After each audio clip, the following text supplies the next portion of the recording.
Well, hey there, SEMC family. It is Friday. It is September 25th, and it's actually been a pretty lovely day. And here we are coming into the first full weekend of spring, and it's beginning to look a lot like winter.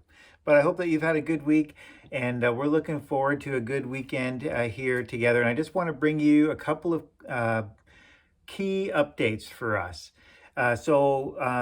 First and foremost is each month, we try to put a focus on benevolence to serve our community, whether that's locally or globally. And this month, through the month of March, we've been focused on helping the effectiveness of the work of the Sexual Assault Survivor Center. And so every donation that is given monetarily through our benevolence fund through the month of March will be forwarded to help aid the efforts of the Sexual Assault Survivor Center and helping them to minister or help come alongside women and children in particular who are in domestic violence situations.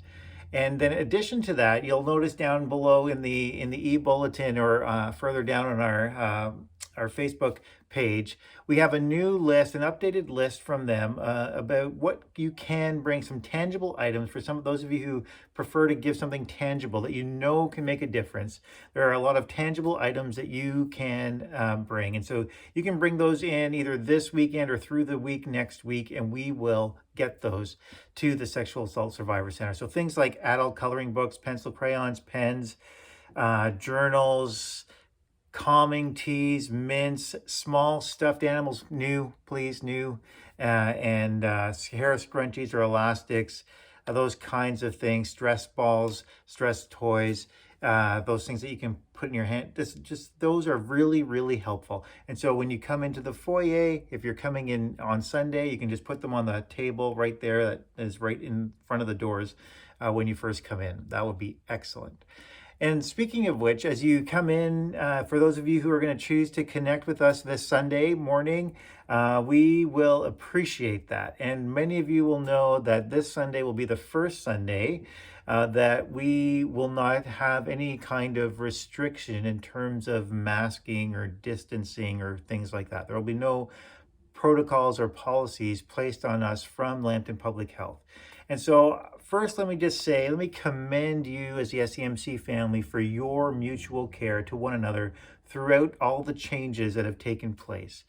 The demonstration your demonstration to understand and show kindness to one another, despite maybe our differences in how we might view certain things along the way, has been huge, and it demonstrates really what it means to be a family of God. To put aside our personal preferences for the sake of unity in worshiping and growing in our capacity to honor Jesus Christ. So thank you. What a gift that is. What a rare gift, really, that is. And I know that for some it's been harder than others. And yet, even still, as all these restrictions are now removed from us, and we have the freedom to gather in greater numbers indoors and to sing without masks, that might be welcome news for some, and for others it might provide just a sense of caution. So again, let me just say, we need to continue to exercise mutual care for one another. And so when it comes to perhaps sitting beside somebody, maybe just to check with them first, before you sit beside somebody who is not in your family circle or whatever like that. That's a good thing to do. And if you choose to wear a mask, then you choose to wear a mask, and that's okay.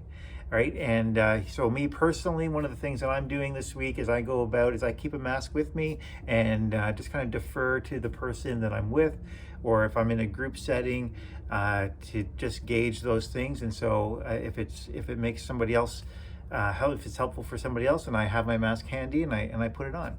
And so we'll still have masks available for people who might choose to want to have those things, but we're not going to be required to do that. So we do look forward, hopefully, to being able to sing together freely in that way. And as far as seating goes, as I've mentioned over the last couple of weeks, we are going to gradually change our seating arrangement. We won't hastily move into that.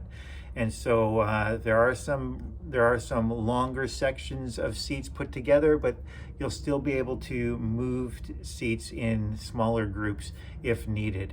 And so if that's your preference, then you can arrange the seating accordingly, and that's okay.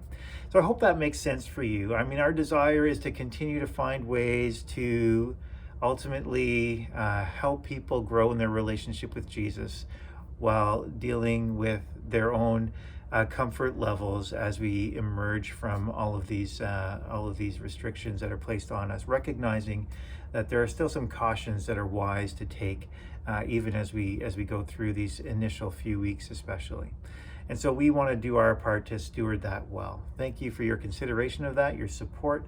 Remember the Sexual Assault Survivors Center as we close out the month of March, either through monetary donations to our benevolence fund or some tangible items which are listed here in the e-bulletin below, or you can find it on our Facebook or Instagram page. Anyway, that's it for now. Have a wonderful weekend. We'll look forward to connecting with some of you. 9:15 for our check-in on Facebook, 9:30 for KidJAM online, and then 10:30 either on Facebook Live or connecting in person.